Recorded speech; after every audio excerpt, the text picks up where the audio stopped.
Welcome to the fourth module of VMware vSAN. In this module, we're gonna see how to configure VMware vSAN.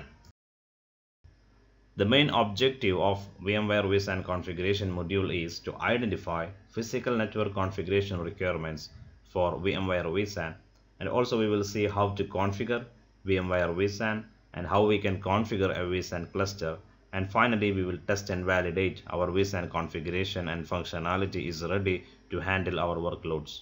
Let us start from the physical network requirement.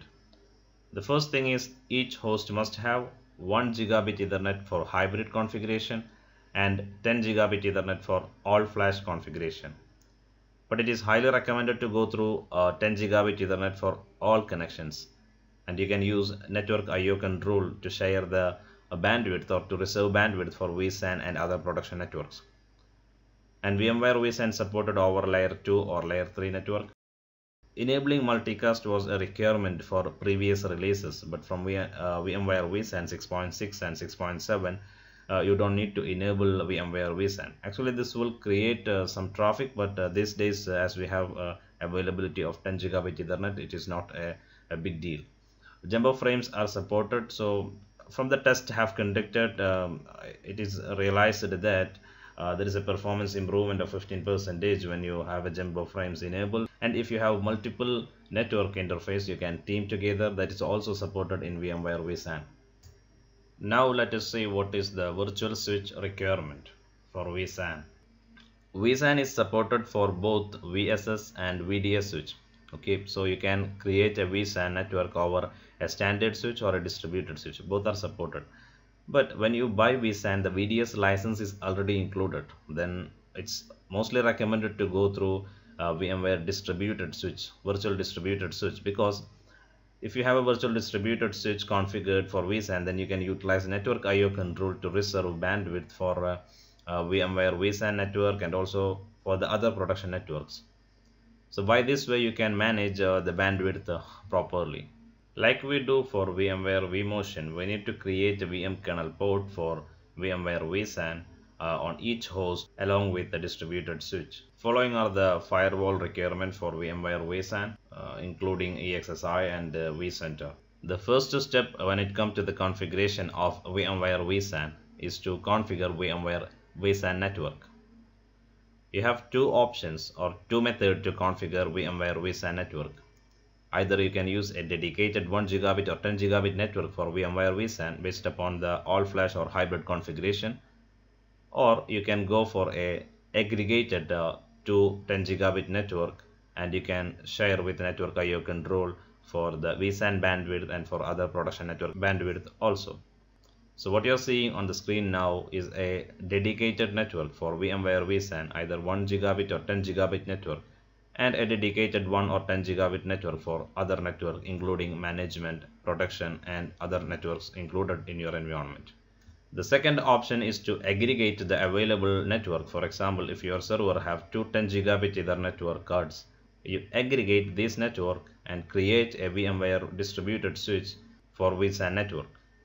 Then using network IO control you can give shares for vSAN and also for the other network, and based upon that you can make sure that the networks are reserved for vSAN and other production networks, and it will not be over committed or it will not disturb the neighboring network. So now you are aware about the networking configurations required for VMware vSAN. So let us see how to configure this network configuration for VMware vSAN. For that I have a lab ready with 4 VMware EXSI hosts and 1 vCenter, and I have two network. One is for the management 1 Gbps network and a 1 Gbps network for vSAN. It is recommended to use 10 Gbps network whether it is hybrid or flash. Based upon your environment and based upon your network you can choose 1 or 10 Gbps as network for vSAN if it is a hybrid configuration. And EXSI host is running 6.7 and vCenter is also 6.7 version, and each host have two network cards, so I am utilizing one of the network card for management and the other one for vSAN. And in each EXSI host I have one SSD and two SAS disk for vSAN and one hard disk for operating system only. And there is two network, as I said, management and vSAN network. The lab is ready with 4 EXSI hosts with a 2 network card and a configured management IP address and a vCenter. So we are going to start from the scratch. You don't need any pre-preparations to understand this. Just I have 4 EXSI host and a vCenter. So we're gonna start from adding 4 EXSI hosts to the vCenter. Then we create a distributed switch. Then we add the 4 EXSI host to be a part of the VDS switch. Then we assign uplink to uplink port group. Then we add a VM kernel adapter for vSAN to each EXSI host. So these are the 4 steps that we need to perform to complete the requirement for networking part in VMware vSAN.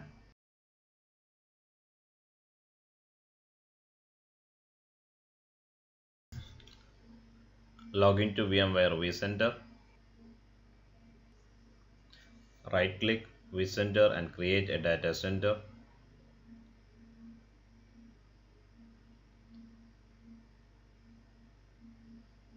Then create a folder.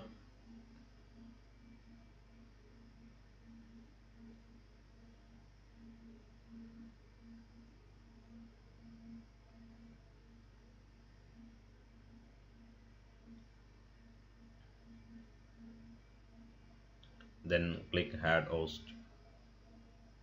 Enter the host name.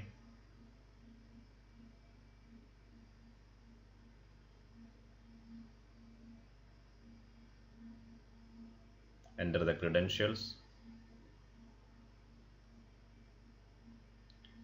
Click yes. Click next and complete the wizard.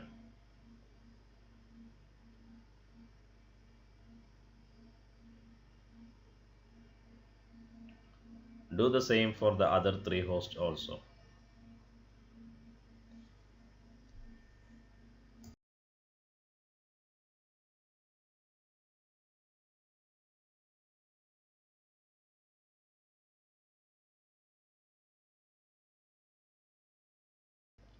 Now the 4 hosts are added to VMware vCenter. You can see each host have 2 physical adapter and the first adapter is connected to the standard switch. This is the default switch. And the second adapter is gonna use for a distributed switch.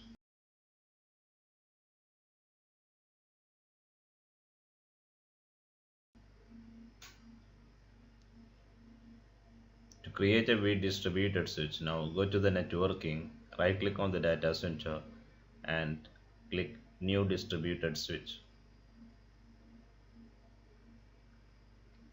Give a name for your distributed switch.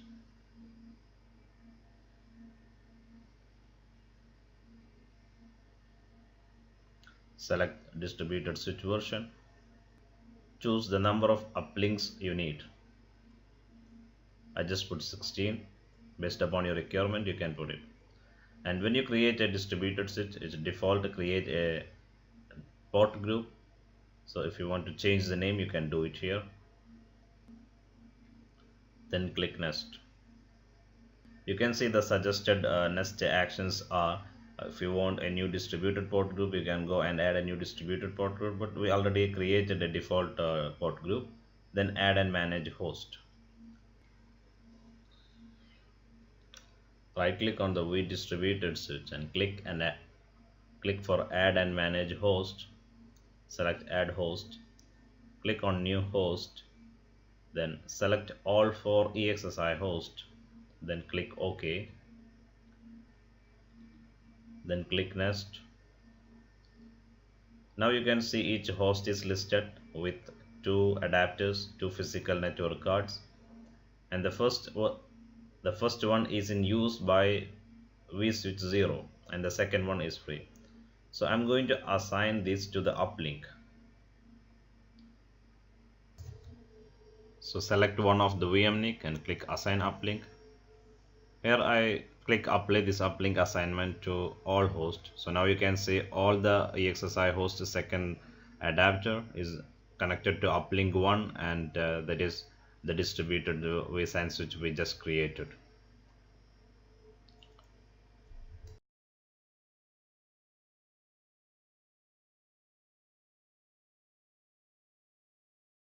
We don't need to manage VM kernel adapter this time, so just click Nest.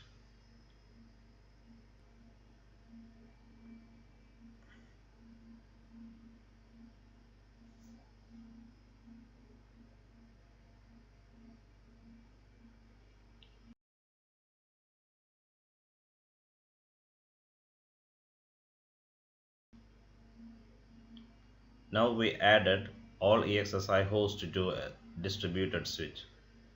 The next step is to create VM kernel port for all EXSI hosts for vSAN. So add EXSI host. Okay.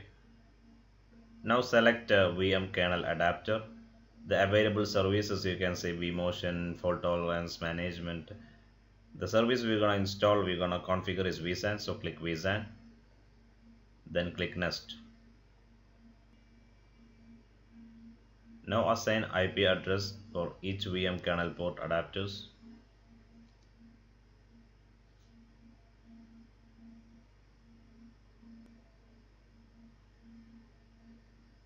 Okay, once you complete the IP address configuration, then click Nest,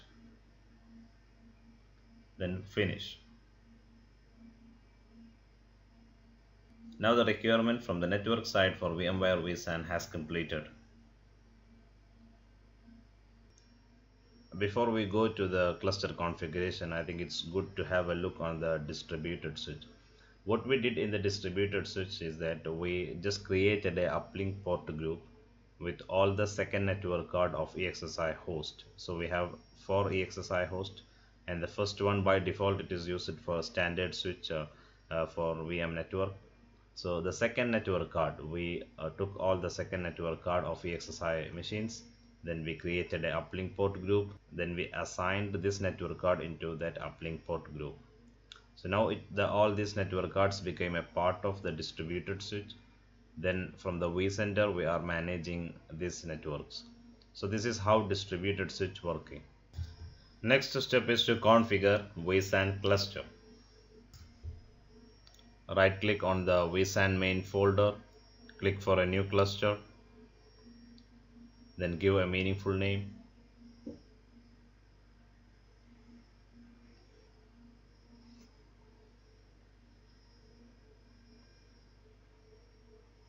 Click OK.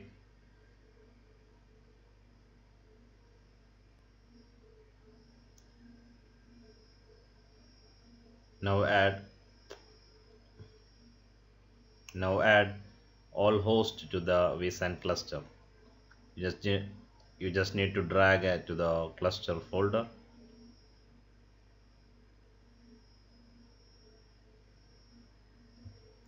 Now all hosts are a part of the cluster. The next step is to configure vSAN.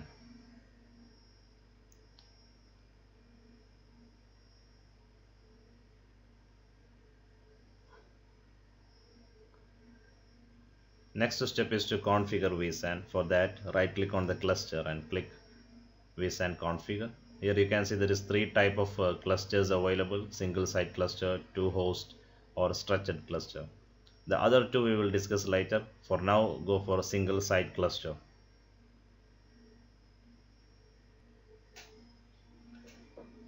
Click Nest. Here you can see there is a deduplication and compression service and encryption also. This is applicable only for all flash. For us, our configuration is a hybrid configuration, so I'm just gonna click Nest without enabling disks. But if you have all flash and if you want deduplication and compression, you can enable both at this point.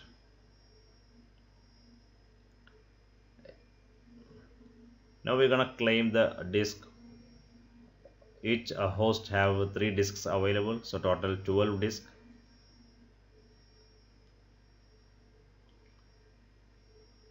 I'm going to mark the first. So I'm going to mark all the first disk as flash in each EXSI host.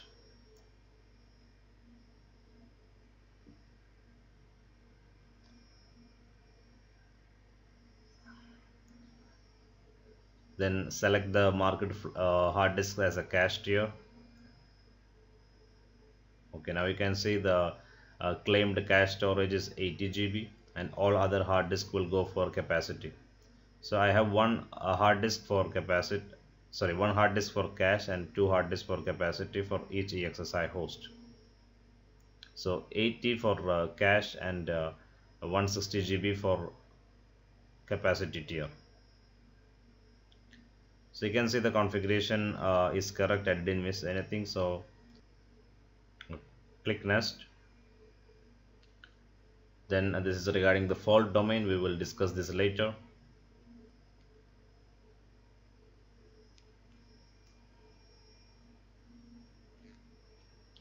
Now the vSAN is ready. You can see the progress of configuration going on in the recent task,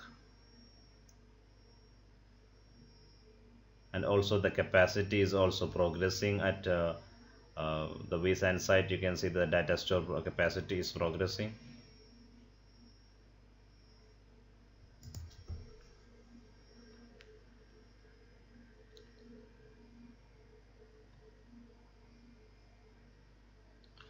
From the data store, we can see the total capacity available in vSAN data store. So it is 160 GB. So that is an aggregation of total data store capacity. Now we have completed the physical network requirement, virtual network requirement, and also we configured VMware vSAN. So now the platform is ready for installing for our workloads. Before we install the workloads, we need to make sure that the platform is healthier to run our workloads. For that, I'm going to show you 3 steps to make sure that the platform is valid, is okay to run your workloads. The first one is VMware service, VMware vSAN service health monitoring. Through this, we can understand the health of the configuration and components. The second one is license validity. We need to make sure that the licenses are installed. By default, vSAN runs in an evaluation license. And the third step is VM creation test. This is one of the proactive tests that is available with VMware vSAN. So we will run a VM creation test to make sure that the platform is ready to run our workloads. So let us see one by one. You can see many alarms are showing and part of a vSAN health. This is a lab environment, so I don't have a compatible hardware, and I'm not following many of the general practice when it terms of hardware. So to check the health of the vSAN, what you have to do is you have to click on the vSAN cluster, then go to monitor. Then you can see there is a special tab vSAN. Below that, the first one is health. So click health. For the latest result, you can go for a retest tab that found in the top of the window, and you will get the latest validation result. It is showing many components, and you can see the one of the critical alert that I have is patch availability. There is a critical patch is available, so it's asking me to upgrade this EXSI host to that one, and all others are just warnings. And you can see there is a time synchronization issue, like the vCenter and the EXSI host is 3 hours difference.